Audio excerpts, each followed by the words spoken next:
satisfação e gratidão que estamos aqui para mais esse momento de reflexão e trabalhar essa linda obra psicografada pelo Chico, escrita, ditada por Emmanuel, que é Vinha de Luz.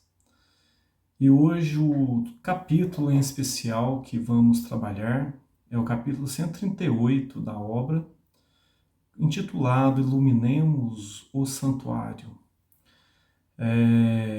E quando a gente pensa iluminemos o santuário, primeiramente é interessante a gente trazer uma reflexão para o nosso interior, né? O que é realmente esse santuário, onde está esse santuário, e às vezes a gente tem essa dificuldade de saber qual é esse santuário, onde está esse santuário, e quem realmente pode representar esse santuário. É uma dificuldade muito grande que temos de trabalhar isso na nossa própria consciência e, consequentemente, desenvolver as ações diante desse propósito.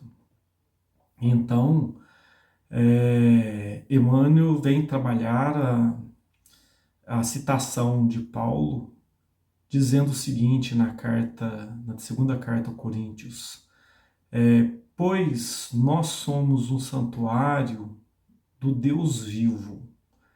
E quando a gente traz esse pensamento, nós somos o santuário do Deus vivo, será que temos conscientemente esse pensamento do Deus vivo em nós, principalmente pelos nossos pensamentos, pelas nossas palavras e nossas ações? Será que estamos realmente conseguindo fazer essa representação diante de Deus, diante a humanidade? Em suma, sem dúvida alguma, todo o contexto da fala de Emmanuel nesse capítulo, assim como todos, obviamente, mas nesse centraliza muito a questão dessa consciência de atuar diante esse amor maior, a verdadeira renúncia e, consequentemente, uma meditação interior. Quando a gente fala, muitas vezes, em concentração ou meditação, a gente pensa de uma forma muito exterior, de uma forma ainda muito materialista, ou às vezes uma forma muito egoísta, trazendo muito essa concentração de acordo com os nossos interesses. Entretanto, ao falar a meditação, a concentração, seria a concentração nos nossos objetivos divinos, para cumprir os nossos planejamentos espirituais. E manter essa concentração é um dos maiores desafios para nós aqui encarnados e encarnadas, porque, obviamente, como bem sabemos, temos diversas distrações em diferentes situações e, consequentemente, sempre de uma forma que possa nos atrair, que de uma forma muito errônea e com atitude de se escapar às obrigações, né, que a gente muito se ouve, a pessoa às vezes falar, ou, né, a pessoa se defender dizendo, por exemplo, que a carne é fraca, que aceitou ali uma determinada tentação em busca de prazeres, seja lá qual for, né, os prazeres diante as questões sexuais, das questões materiais, de vaidade, de uma necessidade de poder, de adquirir um poder sem realmente assumir esse poder para servir. Então, nós temos diferentes trações e, obviamente, isso está no planejamento de cada um de nós, para não perdermos essa concentração a uma exigência muito grande de vontade. Essa vontade que ela precisa estar implantada na nossa consciência. Estar implantada nas nossas consciências, obviamente, demanda não só o planejamento espiritual, mas uma maturidade espiritual.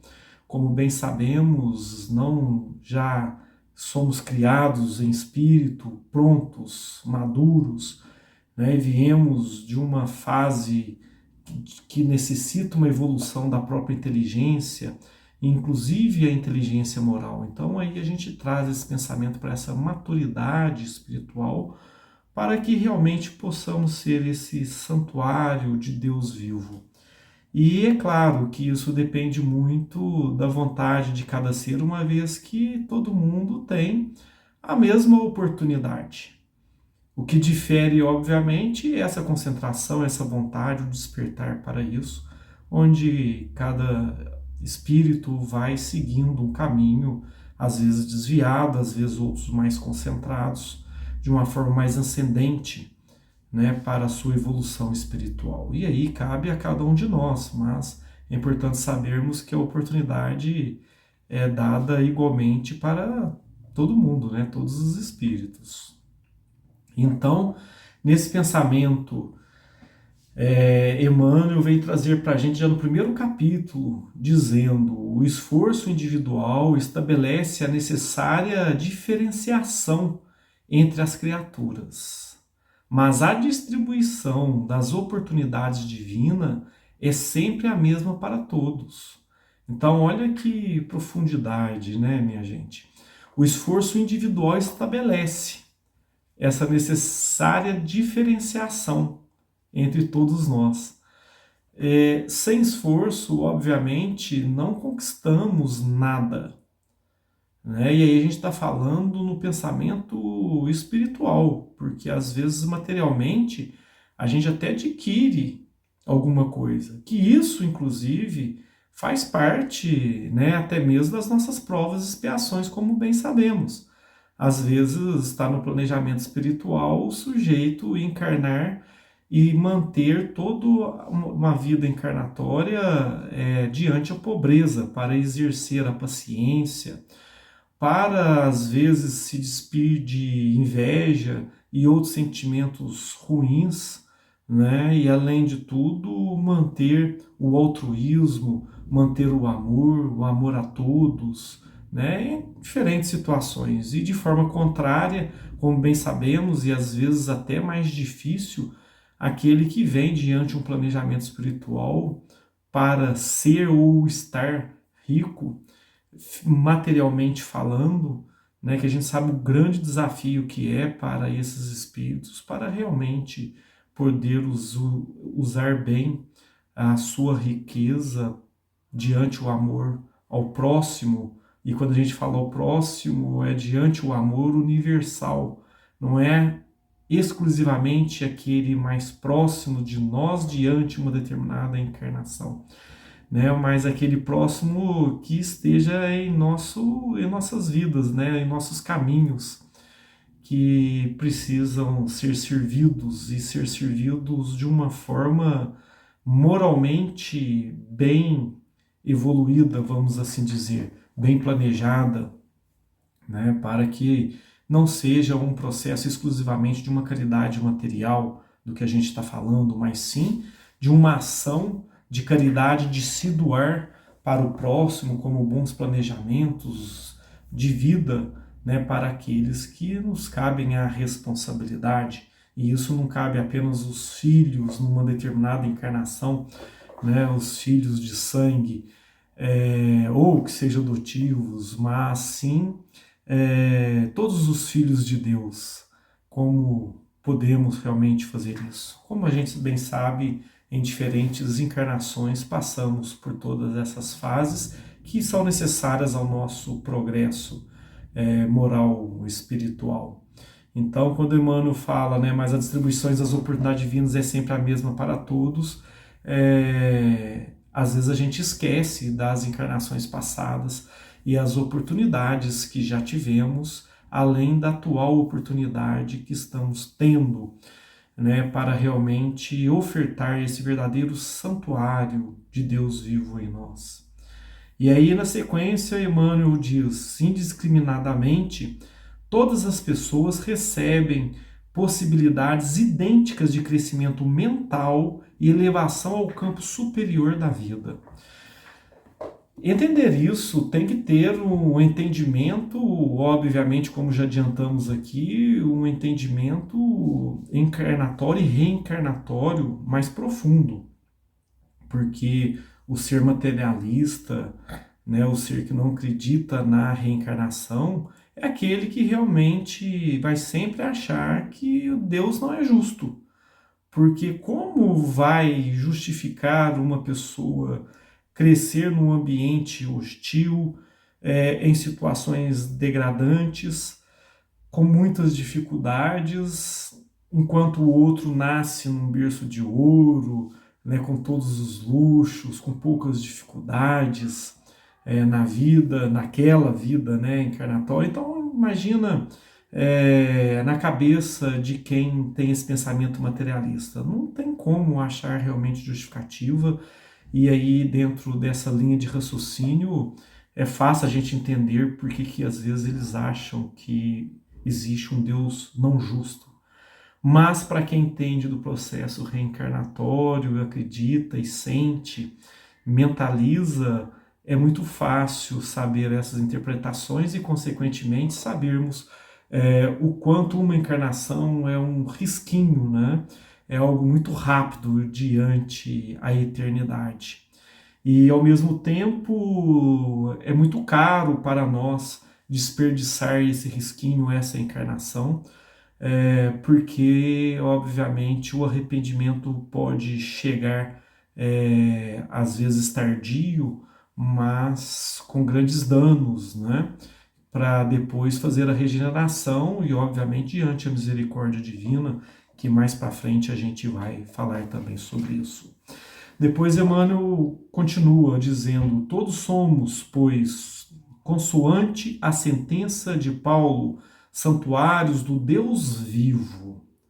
Apesar disso, inúmeras pessoas se declaram afastadas da luz eterna, deserdadas da fé, enquanto dispõem da saúde e do tesouro das possibilidades humanas, fazem anedotário leve e irônico. Isso, obviamente, já Emmanuel não está se referindo apenas ou exclusivamente ao materialista, até mesmo porque é importante ressaltarmos que existem muitos materialistas que apresentam atitudes éticas muito mais contundentes aos princípios cristãos do que muitos que se dizem cristãos e não colocam verdadeiramente isso em prática, né? Então, o que aqueles que dispõem às vezes de uma saúde e de tesouros de possibilidades humanas, de oportunidade de servir, de se renunciar, de usar, por exemplo, os seus talentos, como a gente sabe, as palavras talentos, o quanto isso refere, quanto, né, e tamanhas significância para as nossas reflexões, de usarmos bem os nossos talentos para poder realmente servirmos a Deus, usando os exemplos, obviamente, do seu maior representante, que é Jesus. E enquanto isso, as pessoas vão se dispersando e saindo dessa concentração, dessa meditação da vida eterna, do serviço a Deus, do amor ao próximo, do amor universal, e, consequentemente, vai se enrustindo, se fechando ao seu egoísmo, né, aflorando a sua vaidade, o orgulho. E aí começa a fazer anedotário leve e às vezes irônico, que é uma forma, inclusive, de tentar punir aqueles que estão seguindo o caminho mais reto, o caminho mais do alto, aquele que está em maior concentração, como bem sabemos, né, que concentração é essa que é manter essa chama do amor divino. Chama essa que, como Jesus se referiu, né, a espada, né, não necessariamente quando ele diz não vir trazer a paz, mas sim a espada, mas a espada para as nossas lutas interiores. Muitas pessoas às vezes interpretam isso erroneamente, mas sabemos que estamos aqui nesse processo encarnatório, porque temos muito que evoluir, temos muitos vícios.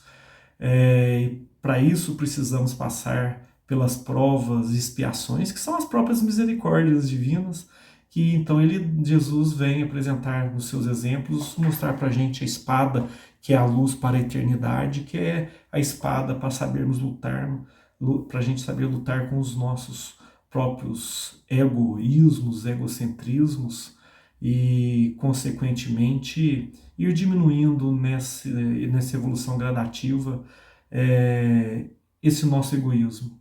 E, em detrimento a isso, aflorando mais o amor universal, o sentimento mais nobre.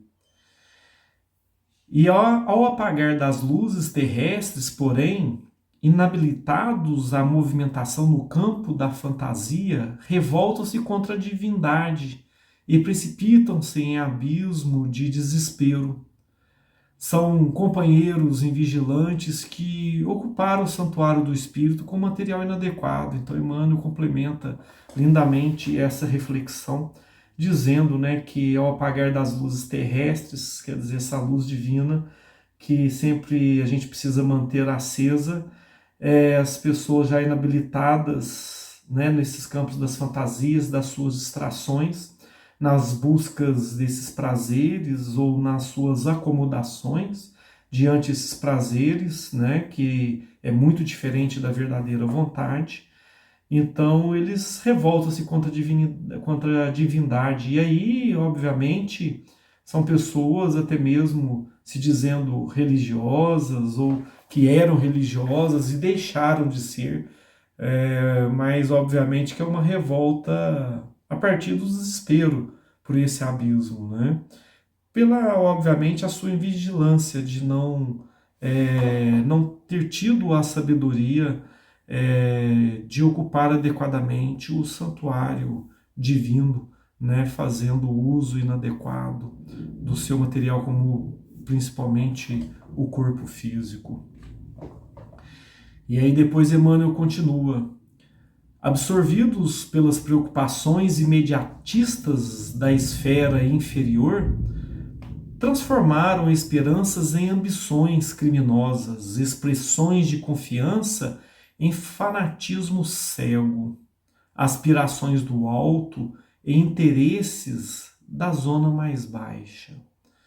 Então, olha que real, né, que o quanto isso acaba sendo persistente na vida encarnatória dos espíritos, né, com essa preocupação imediatista na esfera inferior. Então a gente sempre quer aquilo de acordo com as nossas vontades, muitas vezes nos rebelamos contra as provas e expiações, não só com ironia, mas às vezes com uma revolta, às vezes até mais pesada, mais forte, né? E diante dessas ambições criminosas, o crime que a gente causa para a gente mesmo, né? Causando a lesão nos nossos perispíritos e ficando esse histórico, precisando depois de outras encarnações para fazer as suas correções, né? Deixar o perispírito menos denso, mais leve, o quanto isso nos custa, né? Uma, duas, três ou mais encarnações para fazer essas recuperações. E aí a gente vê essa questão do fanatismo cego, né? Quando o Emmanuel fala isso, o quanto isso faz com que a gente perde a sintonia com o alto, mantendo aí as vibrações nas zonas mais baixas e, consequentemente, a dificuldade para os nossos mentores espirituais, a espiritualidade benevolente de uma forma geral, para ela atuar diante das nossas consciências, né, mandando as mensagens de sentimentos e toda a dificuldade que a gente vê em muitas obras, né, como a gente vê principalmente nas obras, nesse caso aí de André Luiz, de quase todas as suas obras, remete muito a esse ponto central para as nossas reflexões, nossos pensamentos, porque é um fanatismo cego que nos acompanha, né, diante a todas essas distrações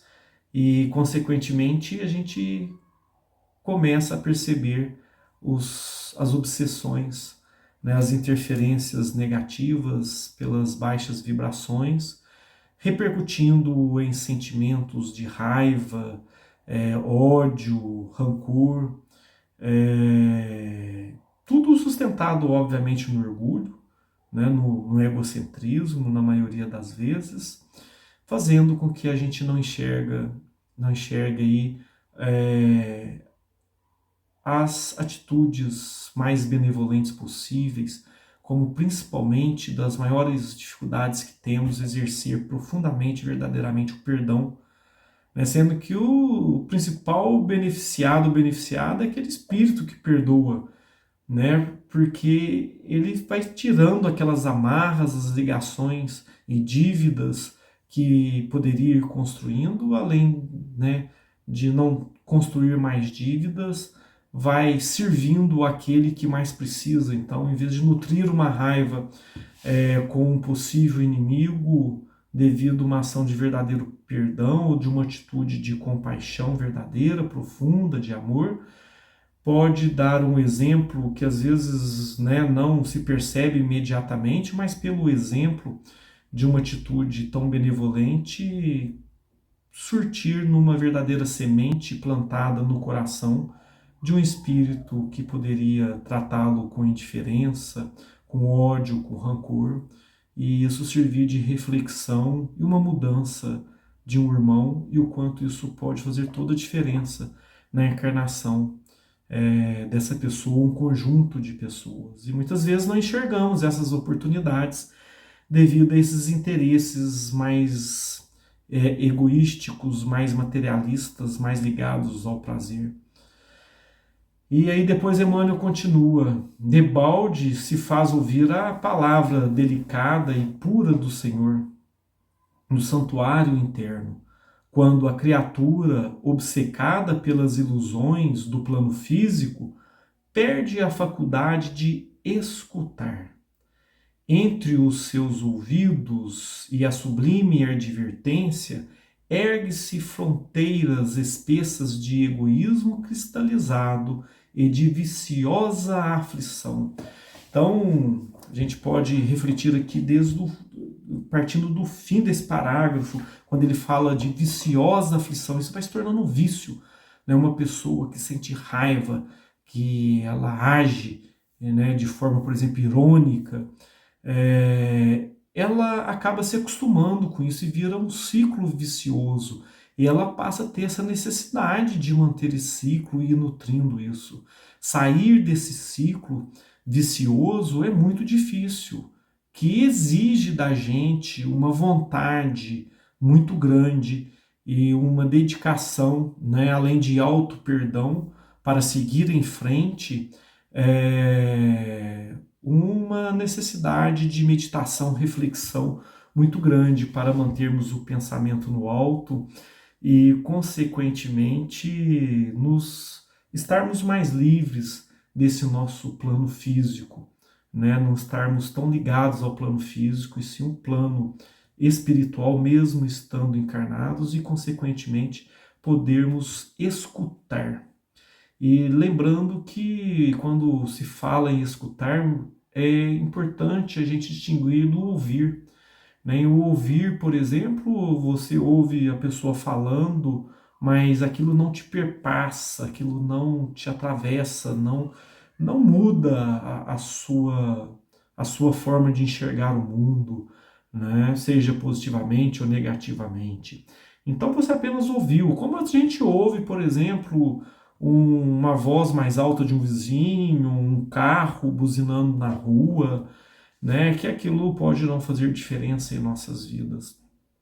Mas assim como também a gente pode estar ouvindo uma pessoa falando, inclusive né, falando de uma forma muito sutil e nobre para os nossos corações, e a gente não sentir aquilo, porque a gente não escutou, a gente não incorporou aquilo em nosso espírito, e aquilo então não nos modificou, não trouxe para a gente uma mudança de comportamento, de caráter, né, de evolução.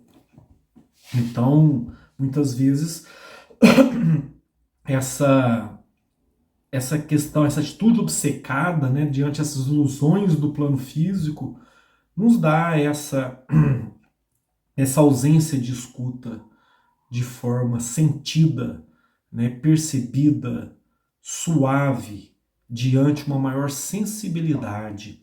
Como a gente bem sabe, né, todos nós temos as nossas mediunidades e muitas vezes não usamos, desprezamos, não aprimoramos elas, exatamente por não manter os nossos processos sensitivos com o pensamento no alto, com o sentimento no alto, e cada vez mais ligados à matéria. Então a gente vai deixando de escutar as verdadeiras vozes, seja, né, por meio de um outro espírito encarnado que venha servir de ponte aos nossos processos, dos nossos planejamentos evolutivos, né, e muitas vezes acabamos até fazendo o contrário, escutando aqueles que estão em processos de vibrações mais baixas, nos ofertando os caminhos dos prazeres, né? A gente vê muito isso, por exemplo, na adolescência, os vícios, né, sendo criados ali por drogas, por bebidas alcoólicas e toda a consequência moral que isso vem trazer ao sujeito pelo resto da sua vida, porque às vezes ele fica obcecado nesse processo vicioso, que a gente sabe que no fundo não é só um vício orgânico, né, mas um espírito a partir disso coordenando todo esse processo pela falta de vontade de realmente querer aprender e ser menos egoísta, agir de forma mais altruísta, né, esquecendo a importância da renúncia, da verdadeira caridade, né, de doação ao seu tempo, ao seu pensamento, às suas atitudes para o próximo. Mais uma vez eu reforço, né, esse próximo diante o amor universal. E aí depois Emmanuel coloca para gente: e pouco a pouco o Filho de Deus encarnado na Terra, de rico de ideias, de ideais humanos e realizações transitórias, passa à condição de mendigo de luz e paz, na velhice e na morte. Então, muitas vezes, como possivelmente todos vocês aqui ouvindo já perceberam, pessoas no leito de morte, diante de uma dor física, diante de uma doença crônica, tendo verdadeiros arrependimentos, né? E muitas vezes não dando tempo. Então, assim, às vezes a gente presencia isso e não traz para a gente a importância de aproveitar cada dia o presente para a verdadeira ascensão do nosso espírito, dos nossos pensamentos, dos nossos sentimentos. E aí vai ficar mendigando luz e paz, né? Já com um tempo já desperdiçado da nossa encarnação. E como é difícil, né, gente? A gente fazer um planejamento espiritual diante da erradicidade e depois né, passar por uma nova reencarnação. Não é simplesmente de uma forma tão compulsória como ocorre com os animais, né, que vai, desencarna, reencarna de uma forma tão rápida. A gente sabe que diante da erradicidade ocorrem muitos processos, às vezes dolorosos, exatamente pelo currículo que vamos construindo aqui, né? E exatamente essas distrações, né, que vai fazer a gente enriquecer esse currículo que deixa o nosso espírito mais denso. Por outro lado, a gente pode fazer um currículo contrário a tudo isso, né, com um currículo diante o altruísmo, diante o amor, o aprimoramento, diante a, a força de levantar diante os nossos tropeços, que faz parte do nosso processo evolutivo, de simplesmente pegar esses tropeços e servirem de referência e, consequentemente, termos mais sabedoria, mais sapiência para seguir a nossa progressão e aproveitar a cada dia né? Porque não existe, amanhã eu vou fazer aquilo, sendo que você pode fazer hoje, por que que vai deixar para amanhã? Né? Isso já mostra a falta de consciência espiritual. E aí, para a gente refletir um pouco, trouxemos aqui uma pergunta da obra também de Emmanuel, com o título O Consolador, que é uma obra feita de perguntas e respostas, e aí a gente selecionou a questão 302, que pergunta o seguinte: como compreender a afirmativa de Jesus aos judeus? Sois deuses? E aí vem a resposta. Essa na verdade, esse é o início da resposta, né? Ela é muito mais longa. E aí ele já começa respondendo, dizendo: em todo homem repousa a partícula da divindade do Criador, com a qual pode a criatura terrestre participar dos poderes sagrados da criação. Então, nós podemos participar, nós temos essa oportunidade.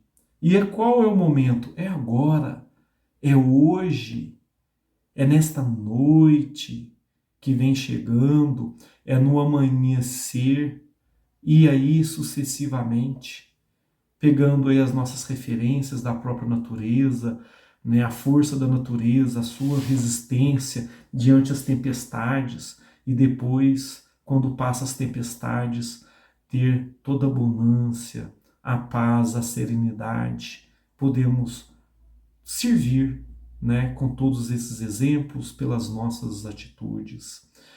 Então, o santuário está profundamente dentro de nós. E quem tem essa consciência, continua a resposta de Emmanuel, dizendo o seguinte: quem tem essa consciência acaba sendo conceituado como santos, como heróis. Né? Ele finaliza essa resposta dizendo sobre isso, mas também reafirmando, mas é uma oportunidade para todos nós. E a gente às vezes a gente acaba se desprezando, né, de todo esse processo, que é uma oportunidade. A gente acha que a gente não é capaz. Isso né, é uma questão de consciência para a gente poder fortalecer a nossa fé, que essa fé de consciência, uma fé raciocinada diante das oportunidades, que não devemos desperdiçá-las. E aí Emmanuel termina o capítulo com esse último parágrafo dizendo: o Senhor continua ensinando e amando, orientando e dirigindo, mas por que a surdez prossegue sempre? Então a gente lembra aí o que quer dizer essa surdez, né? Chegam a seu tempo as bombas renovadoras do sofrimento, convidando a mente desviada e obscura à descoberta dos valores que lhes são próprios, reintegrando-a no santuário de si mesma para o reencontro sublime com a divindade. Então, sabemos aí do quanto é misericordioso para nós as provas e expiações, para que possamos ir ao reencontro sublime com a divindade. Mas enquanto estivermos nessa surdez, consequentemente teremos muitas bombas de sofrimento renovadores, que serão, né, sempre necessárias para a nossa abertura para escutar e não só ouvir. Muitas vezes se ouve, reproduz aquilo que se ouve, mas não que escutou, não sentiu, aquilo não perpassou aos nossos sentimentos para provocar a verdadeira mudança. E aí a necessidade, né, dessas bombas de sofrimento, que muitos se rebelam, muitos ficam revoltados, mas não conseguem enxergar que foi, né, obviamente, uma consequência devido às suas ações, como a gente bem sabe da lei de ação e reação. Então cabe a nós, irmãos e irmãs, a essa consciência para o nosso progresso e, em resumo, a receita básica é resumida numa única palavra: amor, que é o amor verdadeiro, o amor altruísta, né, que não é o apego, que não é a paixão, que muitas vezes confundimos esse tipo de sentimento devido a essa nossa falta de saber realmente escutar. Então vamos escutar nossos sentimentos mais puros, mantendo as nossas vibrações mais elevadas possíveis, para que possamos seguir da forma mais produtiva possível, com o pensamento e o sentimento ligado aos benfeitores espirituais. Com isso, aqui encerramos, com muita gratidão, com muita alegria no coração, e desejando a todos vocês uma grande mudança, uma grande postura de renovação a cada dia, que possamos sempre estarmos juntos e juntas nesse progresso, seguindo os exemplos de Jesus Cristo diante de toda a obra infinita do Criador. Um grande abraço a todos vocês.